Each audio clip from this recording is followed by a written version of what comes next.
Happy New Year and welcome to the first Politics Today of 2024. This is a huge election year, not only for our country, as a general election will be called any time throughout this year, but also we have the US presidential elections in the United States in November to determine who will rule or govern the free world.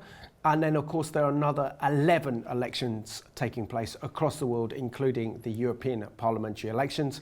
And so to discuss what we can expect in this year for 2024, I'm joined by Robert Harris from Voice for Justice UK, together with Maureen Martin, the president of the Christian People's Alliance. So happy New Year to both of you. And I'll start off with you, Maureen. Great to see you back on the programme. Now, this is a very significant, important year, isn't it, for the Christian People's Alliance, and for you in particular, wanting to stand as a candidate for the London Assembly, where we pray and hope that you will be elected to the London Assembly. Yes. Share with us how important this year is for you. Absolutely. And the CPA. Thank you, Simon, for having me back, and Happy New Year to you. Thank you. So yes, a very important year for the CPA. As we know, general election and London Assembly elections. But we are more excited about London Assembly elections because, as I said before, it's proportional representation. We only need 5% of the vote, which is about 100,000 votes. The last census, or a census 2011, there are 3 million Christians in London. I think we can get 100,000 votes out of that. So I'm quite excited because I'll be on the top of the list.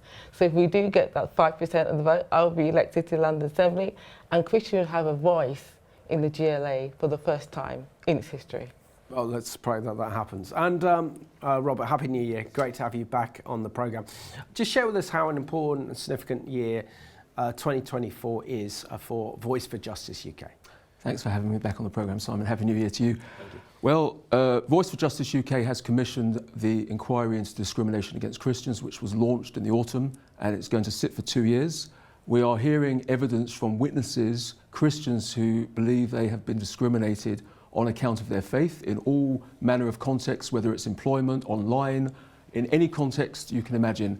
And if you believe you could be a witness, then you can contact the organisation, cdac.org.uk, the Commission of Inquiry into Discrimination Against Christians.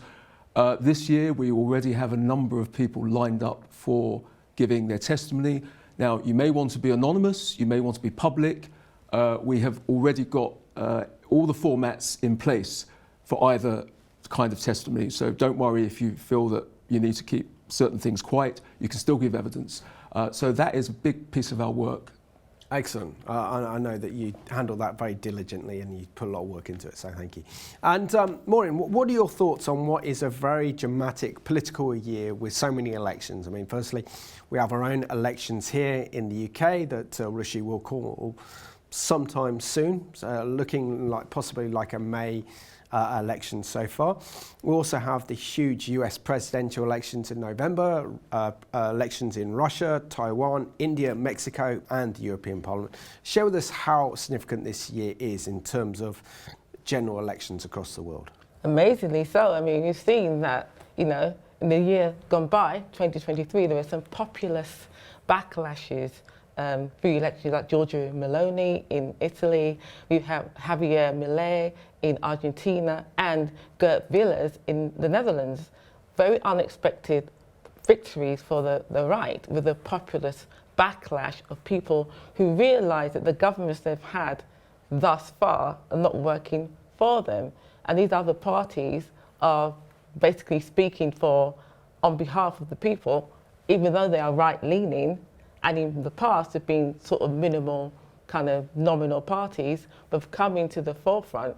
So hopefully what I would like to see happen is in these elections, 11 of them coming up in this year, that there'll be a similar populist rising of the people of those nations. Russia, okay, we can probably guarantee that we're not going to get a populist uprising in Russia. However, other nations, Taiwan, they all have their deep states. All nations have them. We have them, every other nation has them too. But it's up to the people of those nations to actually rise up and actually look for parties that represent them as the people, as serving the people, which is what elected officials are supposed to do. They're supposed to serve the people and enact their wishes. That has not happened in the US, hasn't happened in this country, but we've seen a movement towards these right populist nations, or parties I should say. So hopefully this happens in 2024. It's going to be a very interesting year, Simon, and stay tuned. Definitely. And Robert, if we turn our attentions to the UK and the general election that will take place sometime, there's a lot of speculations that we could see a May general election because the spring budget has been brought forward to March. Or we could see that Rishi would actually hang on to the autumn and hopefully the economy will do much better. More money, people have more money in their pockets and so therefore decide to vote Conservative. What are your thoughts in this election year here in the UK? Well, the election by law has to be held by January of 2025 and he's not going to hold an election in the lead up to Christmas. So it's either going to be early, mid this year or in the autumn at the very latest. So between 5 and 10 months away, we've got an election on our hands. As with every election, the economy is going to be a big major issue. There's the post-pandemic context that we're all living under. There's the fallout from Ukraine and the energy crisis around the world. So just the other day, the Bank of England, they forecast that there's a 50-50 chance of a recession coming up. Now you might think, does this reflect on this government? Could Labour have done better? Well, let's just look to America as one point of comparison. A year ago, it was predicted by virtually everyone in America that they were going to have a recession. They didn't have one. Now, there are those who are saying a recession is not likely. There are those also who are saying a recession is likely. So it's very disputed. The point being, there are global issues here. It's not just about Labour versus Conservative, who can do a better job. And also inflation. Now, inflation has been brought down massively. In January of last year, it was just over 10% in this country, in the UK. In November, just a couple of months ago, it was brought down to 3.9%. Now, that's a huge victory for Rishi Sunak. However, just to read in between the lines, although inflation is coming down, that is not to be translated as prices coming down necessarily. It just means prices are coming down less quickly. There's very mixed signals, both positive and negative, about the economy. I would say, the state pensions will be increasing to 8.5%. And of course, they've just neglected the state pension for years, both governments. So that's a positive thing. GDP, very weak at the moment, not looking good. So then you think about public services. Just a few days ago, in late December, there was a report published by the Institute for Public Policy Research, and they said that the backlog in the NHS is going to take 10 years to clear, and that will only bring it to 2010 levels. And that's, of course, COVID. That's not a party political issue. That's the COVID problem that we're all living with. And then you've got the courts backlog. It's going to take about 10 years for that to get to pre-pandemic levels. So whether it's Labour or Conservatives, there are certain issues that we're all going to live with. And if a Labour government does get elected, they've got huge challenges to deal with. It's not going to be easy. Yeah. And you look at media speculation and the so-called political analysts who are kind of writing columns in our national newspapers. I think that the forthcoming general election is a foregone conclusion, that Labour are going to win it, and that Keir Starmer will be our next Prime Minister.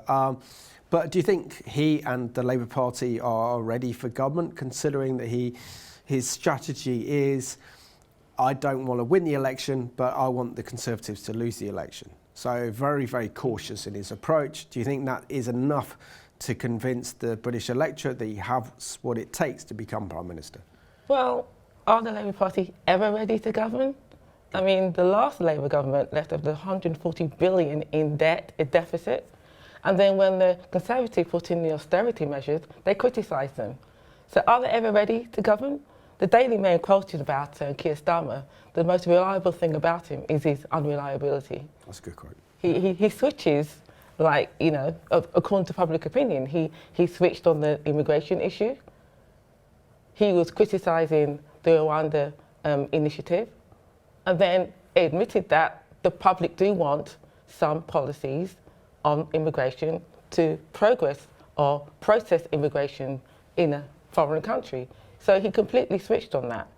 So Keir Starmer, for my opinion and other people's opinion, is actually a weak leader. I don't think he does not have the charisma of Blair. He just doesn't have the gravitas at the moment to actually swing voters in according to his personality. And when it comes to the last Labour leader, he actually, people just didn't like him. Gordon Brown. Yeah, people just didn't like him. That's why they just didn't vote Labour. So Keir Starmer might experience the same sort of personality issue. However, the Labour Party in general, I don't think they've got the policies, the strength of the policies to handle the issues that are presenting us as a nation at the moment.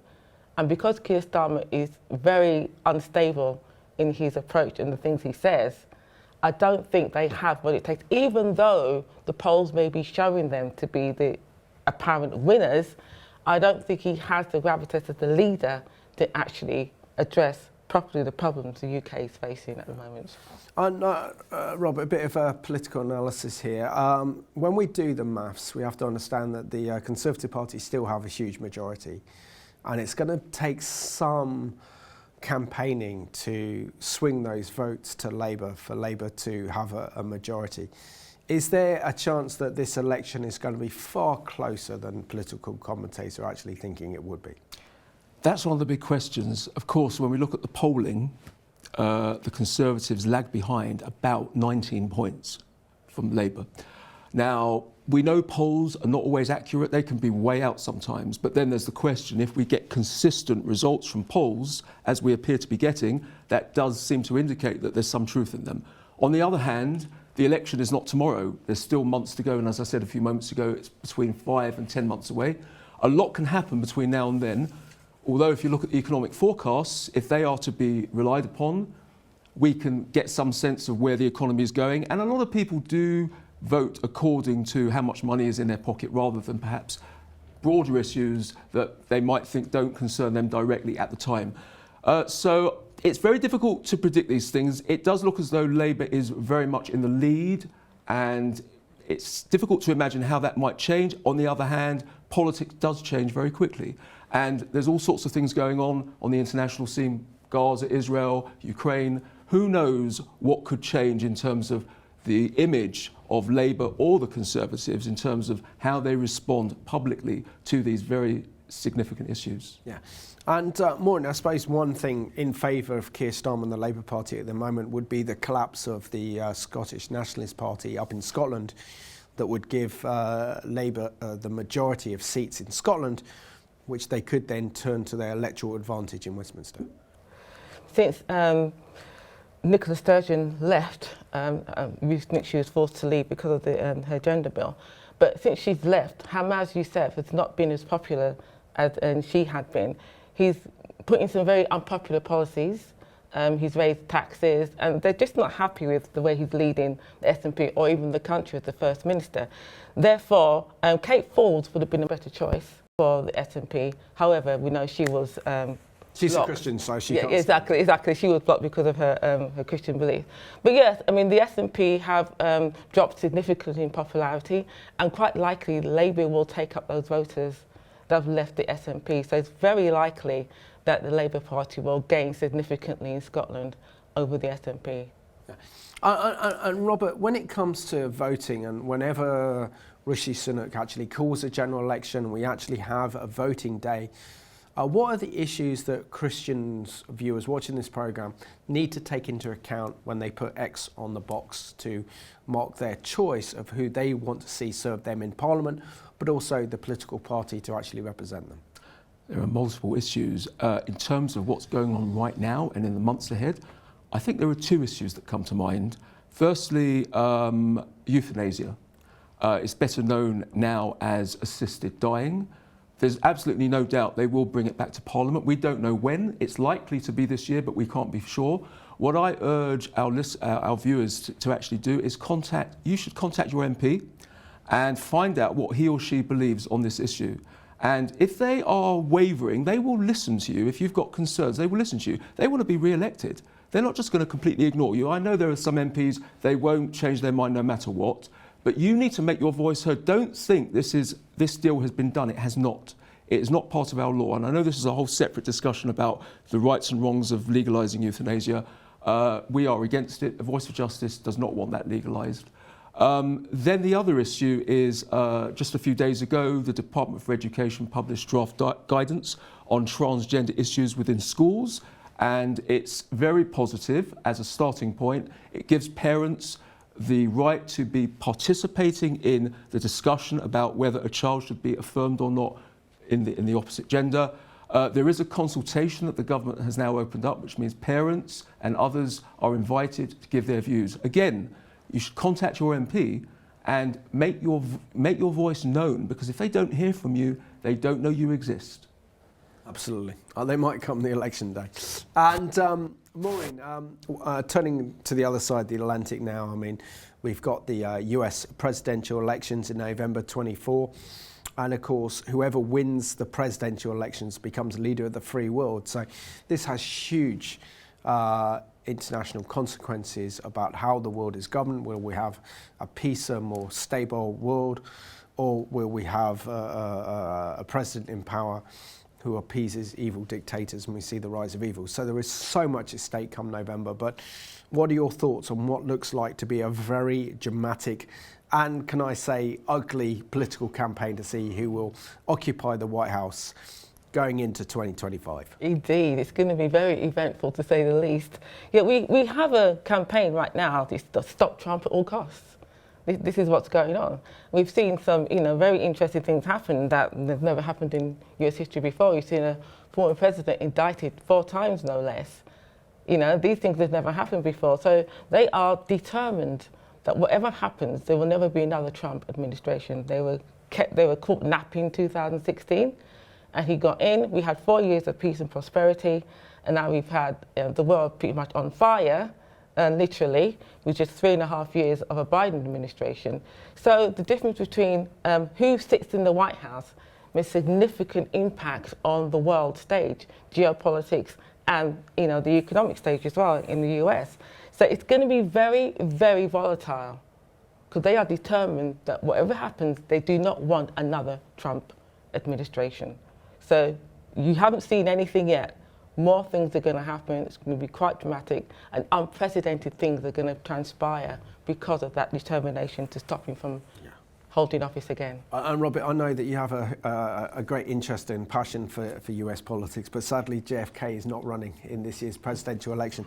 But of course, it matters to the Americans, and it matters to what happens to the rest of the world who actually occupies the White House. So just share with us why whoever wins the November 2024 presidential elections will set the political agenda for the rest of the decade.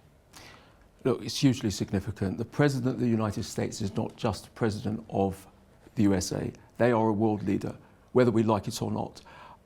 They set standards, they set precedents, and foreign policy, of course, is a major part of it. Some of the not so good things, in my opinion, the Iraq War, we shouldn't have been involved in that. I know that's a whole different discussion, but we are closely aligned with America, and there are many, many benefits. Let's not just denigrate this relationship. It's a fantastic relationship. It's got huge benefits to us and to many parts of the world. Yes, they are the world's policemen. That has pluses and minuses. We don't necessarily agree with every regional issue where America gets involved, but without them, would the world be better?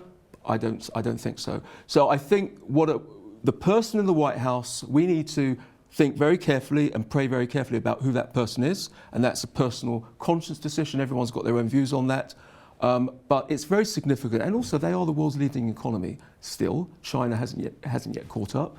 They are the world's leading economy, so we should be very concerned about who's in the White House. It affects all of us. Absolutely. And Maureen, what are your thoughts on the prospect of a repeat presidential election between Joe Biden? And I'm actually amazed he's lasted as long as he has.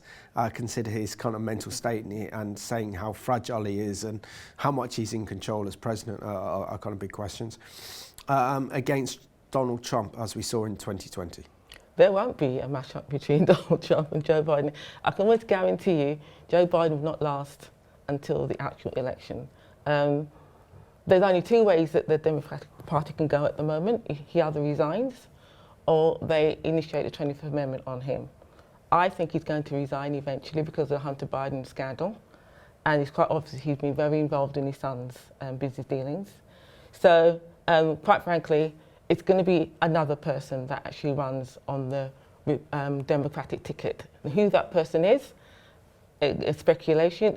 Could be Michelle Obama, might be Gavin Newsom, but whoever it is, it's not going to be Biden. There will not be another Biden-Trump matchup in 2024. I can almost guarantee it.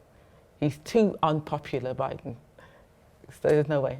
And what are your thoughts on the prospect that we could either see, for example, Gavin Newsom, who's the Democratic governor for California, talked about as the replacement for Joe Biden, or even, for example, Michelle Obama running for the 2024 election instead of Joe Biden? But I think Joe Biden wants a second term in office.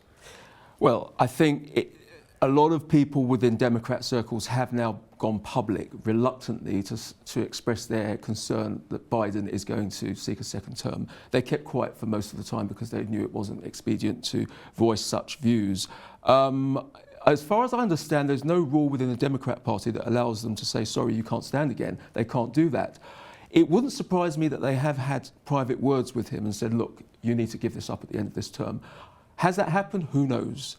I don't know. I mean, Michelle Obama, she hasn't expressed any wish to ever stand for the presidency. I don't think the question is she competent? I think she seems very competent if one is a Democrat voter. But would she want the job? I mean, she's been there right at the scene of world events, watching her husband run the USA. Does she want that job? I don't know.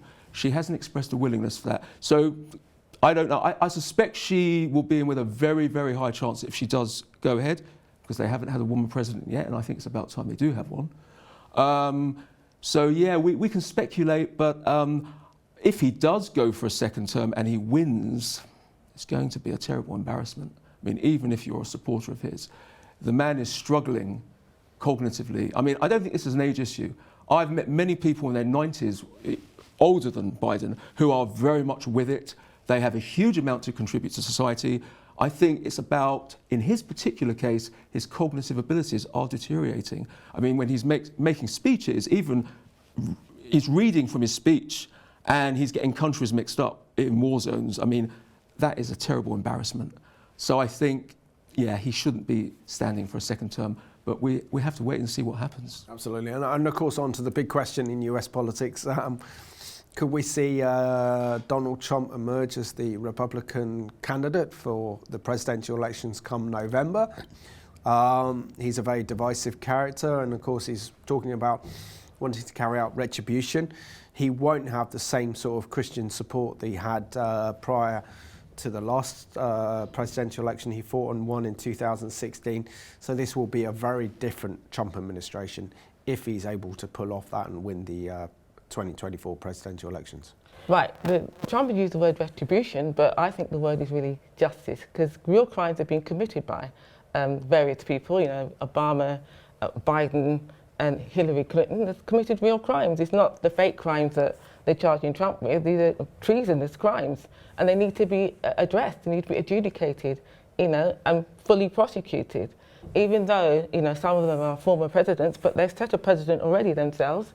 The first time in US history, a former president has been indicted. So they have set a very dangerous precedent now, so that now former presidents can be indicted for real crimes. So I believe that his retribution statement is more to do with justice rather than and just getting revenge, because the law says revenge is mine, save the Lord. So it's not up to us or even Trump to just be in it for revenge sake. It's got to be justice and not just revenge. And Robert, what are your thoughts on President Trump, Donald Trump? I know that Americans call every former president, so I'm not technically wrong, but he's looking to become America's president going into 2024. Share with us your thoughts on him, because he's not going to have the same evangelical Christian support that he had back in 2016. Leading members of his cabinet, such as Mike Pence, his vice president, are not going to be there, nor is Nikki Haley, who's running against him, as his former ambassador to the UN, Mike Pompeo, Secretary of State, and he's very much looking to introduce a more isolationist US foreign policy. What are your thoughts on what a Trump administration would look like if he won the White House in 24? Wow. Well, on the pro-life issue, he seems to be more open to compromise, which is quite a different tone from his first 4 years in government. On foreign policy, I have no doubt he would be very, very strong. It may not be to everyone's agreement. How he would react to Putin, that's a difficult one. He said it would be over within 24 hours with Ukraine. I think that sounds crazy. I don't know how he's possibly going to end that war between Russia and Ukraine. I think he's saying that for party political purposes, but I don't know how anyone can believe that, because what's the strategy? And I know he would say, well, I'm not going to reveal the strategy ahead of time. I get that, but I can't imagine what that strategy would be. I do think the current incumbent in the White House on foreign policy has been a disaster. America appears terribly weak. Biden's withdrawal from Afghanistan was an utter embarrassment to the world, and I don't think that sets the right tone for America's presence within the world. Yeah. Maureen, we've got less than 2 minutes of the programme left, so Christians watching this programme, tell them why they should get involved in politics and why it's so important to pray for those involved in politics like yourself. Absolutely. 1 Timothy chapter 2 instructs us to first of all make prayers in session and give thanks for all men, kings and others in society, that we may lead a quiet and peaceable life in all godliness and honesty. Those are instructions given to us from the Bible. It's imperative that we pray, because if we don't pray for our leaders, they don't have the wisdom. They just don't know what to do. So we need to pray for them to make right decisions. And we haven't been praying, and the result is we have a world that is full of ungodly people, running the world, making ungodly decisions. Proverbs 29:2 says, when the righteous are in authority, the people rejoice. When the wicked bear rule, they mourn. And we see that playing itself out all over the world, in every nation of the world, including our own, unfortunately. Absolutely. So Maureen and Robert, thank you so much for being my first guests of Politics Today for 2024. You've both done a great job. Thank you very much. And I want to thank you for watching this programme today. I want to wish you all a very happy new year. But this year looks like it will be a very dramatic political year where we need to pray more for our leaders and who will emerge victorious in this year, whether it's our own general election taking place any time from now until the autumn, or whether it's the very interesting US presidential elections that we're seeing the other side of the Atlantic. Whatever happens, these elections matter because they affect how we will be governed in the next part of this decade. So I just want to thank you for watching this week's edition of Politics Today.